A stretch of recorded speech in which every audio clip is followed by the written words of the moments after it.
네. 구속 내지는 불구속으로 기소한 총 숫자가 28명 맞습니까? 30명이라고 그러던데요. 30명인가요? 예. 역대 최다죠? 네, 그렇습니다. 평가는 어떻게 주시겠습니까? 대체로 정말 잘했다라고 얘기를 할 수가 있고요. 네. 이제 뭐 블랙리스트 수사라든지 이화여대 입시 비리라든지 뭐 이런 부분들은 정말 이제 거기 뭐 완벽하게 정리를 했다고 보여지고요. 예. 조금 아쉬운 게 이제 우병우 씨하고 검찰 수뇌부 수사가 조금 좀 아쉬운 부분이고. 그렇죠. 예, 그다음에 재벌 수사는 삼성에만 하다가 이제 다른 재벌들도 더 나가야 되는데 그게 멈춰서는 부분이 못했죠. 조금 아쉽고. 예. 이제 제도적인 한계랄까 뭐 이런 것들은 결국은 대통령 본인이 피의자다 보니까. 예.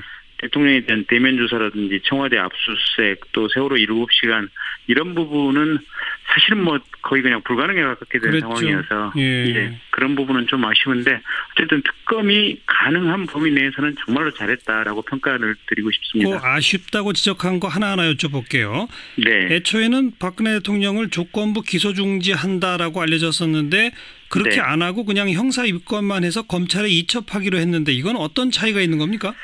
사실상 별 차이는 없습니다. 그러니까 이제 조건부 기소 중지라고 하는 것은 대통령직에서 내려올 때까지 수사를 잠정적으로 중단한다라고 공식적으로 선언을 하는 거고요. 예.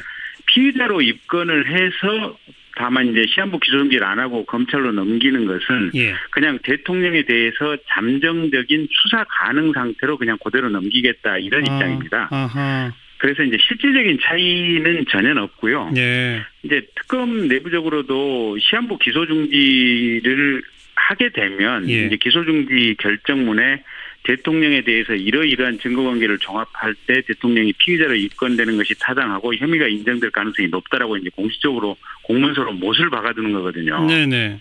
근데 이제 피의자로 입건 상태로 두는 것은 피의 사실만 이제 이렇게 기재를 하고 그런 증거관계라든지 이런 것은 명확히 이제 어떤 못을 박아두는 판단은 안 하는 건데. 예. 다만 일반 검찰로 넘어가서 중간에라도 이렇게 수사가 빨리 진행될 이런 가능성들이나 필요성이 있으면 오히려 시한부 기소 중지를 하는 것이 조금 더 불편할 수도 있거든요. 보면 재개 절차라고 하는 그러네요. 밟아야 되니까. 네. 그래서 특검 내부에서 이런저런 논의 끝에 그냥 피의자로 입건한 그 상태로만 넘기겠다라고 결정을 했답니다. 논리적으로만 따지면 일단 수사 가능 상태로 두는 게 더 여지를 남기는 거니까 그게 더 유리하다고 볼 수는 있는데 문제는 일반 검찰이 정말 그걸 수사를 할 수 있겠느냐? 네. 가능할까요? 그게 뭐랄까 기대와 우려가 그냥 혼재돼 있다 지금 이렇게 표현을 하면 될 것 같습니다. 그러니까 이제 기대라고 하는 것은 이제 적극적인 의미에서 기대라기보다는 검찰 자신도 이제는 개혁의 대상이다라고 하는 게 전 국민의 공감대를 얻고 있는 거 아니겠습니까? 특히 여의도 국회에서도 대부분의 국회의원들이 검찰에 대해서는 뭔가 제도적인 보완 조치를 좀 취해야 될 필요성을 가지고 있고 공수처 문제가 지금 구체적으로 지금 논의가 진행 중인 상황이고요. 그래서 검찰 조직이 그런 공수처로 큰 틀에서 이제 두 개로 쪼개지는 것을 필사적으로 방어하기 위해서는 제대로 할지도 모른다. 이 사건 수사를 적극적으로 해서 국민의 신뢰를 되찾아야 될 어떤 조직 보호에 절박한 필요성이 있기 때문에 수사를 적극적으로 할 동기는 분명히 있고요.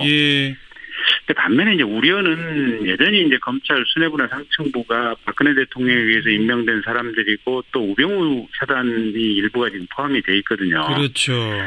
그런 부분 때문에 사실은 좀 우려가 남아 있고 그래서 두 가지가 동시에 조금 교차되는 지점이 있다고밖에 어려운 것 같습니다. 우병우 전 수석에 대한 수사 또 재벌에 대한 추가 수사 이것도 역시 마찬가지로 기대와 우려가 공존하겠군요.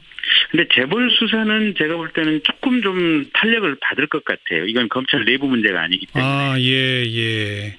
거기는 조금 더 기대할 수 있으나 대통령과 우병우 문제는 반반이다. 네, 그렇습니다. 자, 더 중요한 게 수사 기간은 끝났습니다만 지금 30명에 달하는 기소를 해놓고 재판을 이끌어가는 공소 유지를 해야 되잖아요. 그렇습니다. 그래서 법무부 측에 파견 검사들 파견 일자를 연장해달라 요청했는데 이건 어떻게 될까요?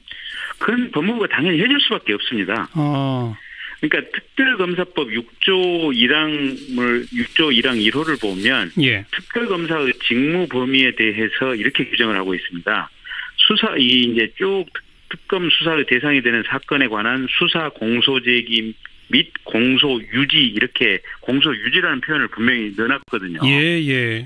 그래서 특검이 기소한 사건에 대해서는 공소 유지 책임도 특검에게 분명히 있고 네. 이게 특검의 직무 범위에 속하기 때문에 특검은 파견검사 숫자를 적당하게 지정을 해서 검찰이라든지 경찰에 대해서 이 파견 요청이 여전히 가능한 상태입니다. 예. 그리고 그걸 법무부가 거부할 수 없고? 거부할 수 없습니다. 만약에 거부하게 되면 지금 특검법 6조 5항에 보면 심지어는 징계 요구까지 가능하도록 돼 있습니다. 그래요. 예. 그래서 이게 우리가 지금 오늘로써 특검이 아예 사라진다, 없어진다 이렇게 착각하기 쉬운데요. 그러네요. 특검은 여전히 살아있는 거고요. 예. 다만 오늘로써 없어지는 것은 특검 중에서 수사 기능만 끝나는 겁니다. 네. 그리고 이 특검법에 특검이 기소한 사건들에 대해서는 재판을 좀 신속하게 진행하도록 하는 규정도 있다면서요? 예, 그렇습니다. 그 특검법 10조를 보면 지금 신속하게 재판을 좀 해야 되고 판결 선고는 1심은 공소 제기일로부터 3개월 이내, 2심 및 3심은 전심 판결 선고일로부터 2달 이내에 해야 된다라고 굉장히 짧은 기간을 지금 이렇게 규정을 해놨거든요. 예. 그래서 특검이 기소한 사건에 대해서는 서울중앙지방법원이 아마 거의 매일같이 재판정을 열어야 될 겁니다. 일주일에 한 두세 번씩이라도 열어서 신속하게 재판을 진행해야 하고요. 다만 3개월이라고 하는 기간이 사실은 강행 규정은 아니고 훈시 규정이기 때문에 어겼다고 하더라도 무슨 직접적인 어떤 제재가 주어지는 것은 아닌데 법원도 어쨌든 이 법조항의 취지에 따라서 빨리 하려고 노력은 분명히 할 겁니다. 그렇죠. 사법부를 강제할 수는 없죠, 사실. 예, 그렇습니다. 하지만 3개월, 2개월, 산술적으로는 7개월 이내에 3심 대법원까지 확정이 되네요. 네, 그렇습니다. 그럼 이제 이미 기소된 사람들은 조금 있으면 바로바로 1심부터 판단들이 나오겠군요. 예, 그렇습니다. 그래서 지금 공소유지가 3명씩에 대해서 공소유지를 지금 검사 서너 명이 하라고 하는 것은 너무 무리고요. 최소한 8명, 조금 넉넉하게 보면 한 10명 정도 검사는 잔류를 시켜두어야만 30명에 대해서 조금 이렇게 공소유지가 어느 정도 가능한 상황이 아닌가 싶습니다. 그리고 그 8명에서 10명 정도의 잔류는 이건 충분히 가능하다. 예, 그렇습니다. 네. 그 특검법 개정안 나가 있는 거 직권상정도 지금 어려운 상태고 그건 아무래도 좀 힘들어 보이죠? 예, 그 국회의장께서 오늘도 아까 지금 이제 사당 원내대표들이 이제 국회의장실에 가서 직권상정을 좀 해달라고 요청을 드렸는데 의장께서는 본인이 판단하기에는 법 해석상 이게 직권상정 대상이 아니다라고 얘기를 하시면서 법사위를 정상적으로 거쳐오라라고 말씀을 하셨답니다. 근데 법사위에서는 지금 새누리당 자유한국당 김진태 감사가 지금 막차같이 상정을 버티고 있어가지고요. 그렇죠. 예, 그래서 법사위가 이게 정상적으로 생각하면 참 좋은 관행인데 만장일치 합의 관행으로 지금 법사위는 운영을 하고 있거든요. 그래 왔죠. 예. 그런데 지금처럼 국민적인 열망은 크고 사실은 이게 특검 수사를 계속해서 해야 될 어떤 역사적인 소명과 필요성도 굉장히 큰데 특정인 한 사람 또는 한 정당의 잘못된 사고와 판단으로 이게 막힌다고 하는 것은 또 이 법사위 합의 전통이 참 또 이렇게 불합리하게 작용하지 않나 싶습니다. 네, 황교안 총리 대통령 권한대행에 대한 탄핵도 조금 어려워 보이죠? 그거는 이제 저희하고 민주당은 지금 3월달 임시국회 소집 요구를 하고요. 이제 소집 요구를 하면 국회 재직원 4분의 1 이상이면 소집이 될 수밖에 없습니다. 그러면 소집되면 저희들이 이제 탄핵 소추안을 제출하겠다라고 지금 합의를 한 상태입니다. 근데 의사 일정이 잡힐까? 이거는 이제 또 다른 당과 협의를 해봐야 되니까 알겠습니다. 그 대목은 좀 더 지켜볼게요. 네, 고맙습니다. 네, 고맙습니다. 국민의당 김경진 의원이었습니다. 네.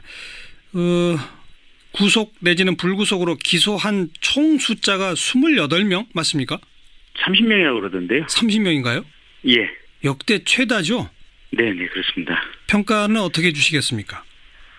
대체로 정말 잘했다라고 얘기를 할 수가 있고요. 이제 블랙리스트 수사라든지 이화여대 입시 비리라든지 이런 부분들은 정말 이제 거기 완벽하게 정리를 했다고 보여지고요. 조금 아쉬운 게 이제 우병우 씨하고 검찰 수뇌부 수사가 조금 좀 아쉬운 부분이고. 그렇죠. 예, 그다음에 재벌 수사는 삼성에만 하다가 이제 다른 재벌들도 더 나가야 되는데 그게 멈춰선 부분이 못했죠. 조금 아쉽고, 예. 이제 제도적인 한계랄까 뭐 이런 것들은 결국은 대통령 본인이 피의자다 보니까. 예.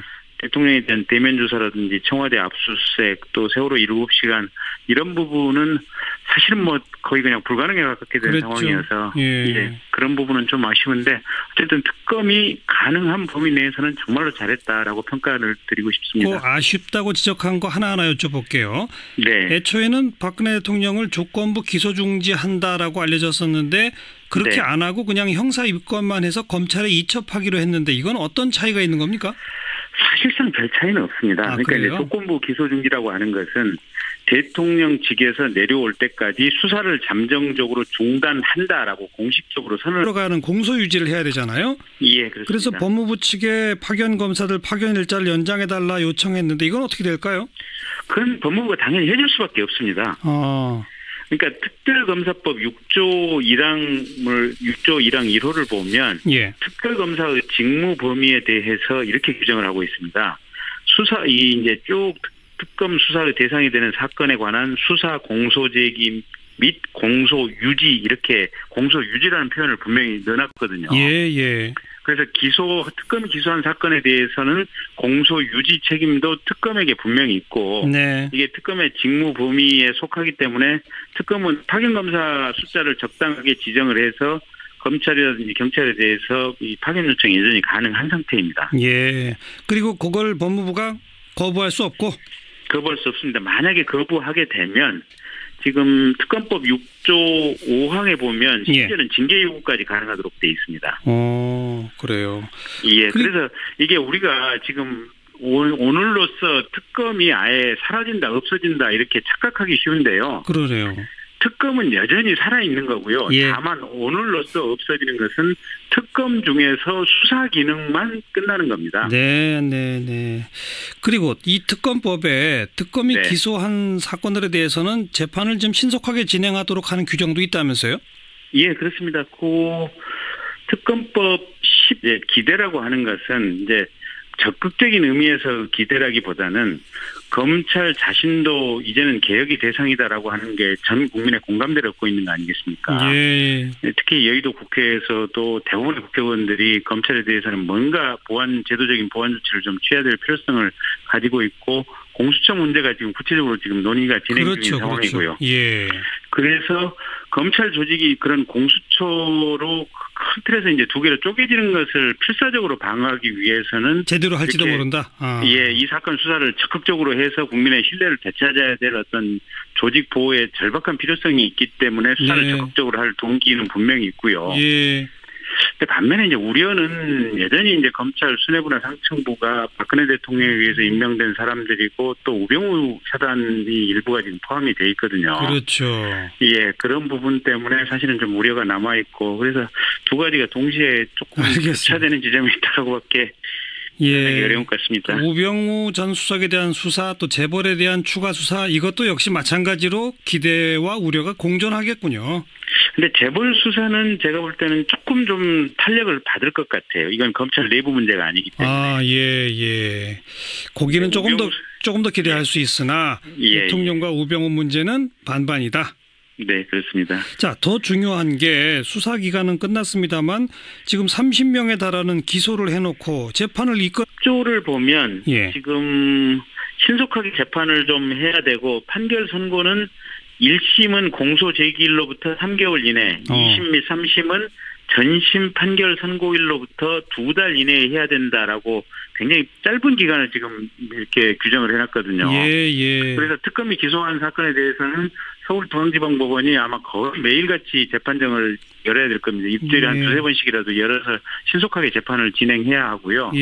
다만 3개월이라고 하는 기간이 사실은 강행 규정은 아니고 훈시 규정이기 때문에 어겼다고 하더라도 무슨 직접적인 어떤 제재가 주어지는 것은 아닌데 법원도 어쨌든 이 법조항의 취지에 따라서 빨리 하려고 노력은 분명히 할 겁니다. 그렇죠. 사법부를 강제할 수는 없죠, 사실. 예, 그렇습니다. 하지만 3개월, 2개월, 산술적으로는 7개월 이내에 3심 대법원까지 확정이 되네요. 네, 그렇습니다. 그럼 이제 뭐 이미 기소된 사람들은 조금 있으면 바로바로 1심부터 판단들이 나오겠군요. 예, 그렇습니다. 그래서 지금 공소유지가 3명씩에 대해서 공소유지를 지금 검사 서너 명이 하라고 하는 것은 너무 무리고요. 예. 이제 최소한 8명, 조금 넉넉하게 보면 한 10명 정도 검사는 잔류를 시켜두어야만 예. 30명에 대해서 조금 이렇게 공소유지가 어느 정도 가능한 상황이 아닌가 싶습니다. 그리고 그 8명에서 10명 정도의 잔류는 이건 충분히 가능하다. 예, 그렇습니다. 네. 그 특검법 개정안 나가 있는 거 직권상정도 지금 어려운 상태고 하는 거고요. 예. 피의자로 입건을 해서 다만 이제 시한부 기소정지를 안 하고 검찰로 넘기는 것은 그냥 대통령에 대해서 잠정적인 수사 가능 상태로 그냥 그대로 넘기겠다 이런 입장입니다. 그래서 이제 실질적인 차이는 전혀 없고요. 이제 특검 내부적으로도 시한부 기소중지를 하게 되면 이제 기소중지 결정문에 대통령에 대해서 이러이러한 증거관계를 종합할 때 대통령이 피의자로 입건되는 것이 타당하고 혐의가 인정될 가능성이 높다라고 이제 공식적으로 공문서로 못을 박아두는 거거든요. 네네. 근데 이제 피의자로 입건 상태로 두는 것은 피의 사실만 이제 이렇게 기재를 하고 그런 증거관계라든지 이런 것은 명확히 이제 어떤 못을 박아두는 판단은 안 하는 건데. 다만 일반 검찰로 넘어가서 중간에라도 이렇게 수사가 빨리 진행될 이런 가능성들이나 필요성이 있으면 오히려 시한부 기소중지를 하는 것이 조금 더 불편할 수도 있거든요. 보면 재개 절차라고 하는 그러네요. 밟아야 되니까. 그래서 특검 내부에서 이런저런 논의 끝에 그냥 피의자로 입건한 그 상태로만 넘기겠다라고 결정을 했답니다. 그 논리적으로만 따지면 일단 수사 가능 상태로 두는 게 더 여지를 남기는 거니까 그게 더 유리하다고 볼 수는 있는데 문제는 일반 검찰이 정말 그걸 수사를 할 수 있겠느냐? 가능할까요? 그게 뭐랄까 기대와 우려가 그냥 혼재돼 있다 지금 이렇게 표현을 하면 될 것 같습니다. 그러니까